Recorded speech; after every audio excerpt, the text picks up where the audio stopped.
Hello everyone, welcome back to the Essential SQL series. Today we are going to learn about Transactional Control Language or TCL. So these statements are usually used by administrators who have access to the database at server level, and these are all statements that usually are sent to the server and not to the tables directly. And we might not be able to demonstrate again because of us not having a server for practice, and this might not be used by you in real time most of the times, but it's a good to know thing. So there are three primary statements: commit, save point, and rollback. What commit does is it just sends a permanent save to the database. So whatever changes, updates you have made, if you hit commit and send it to server, and you cannot go back and retrieve previously saved data from there.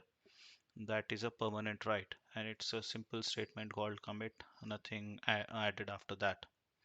Next is save point. It is more like a backup we create so that we have multiple versions of the uh, save points.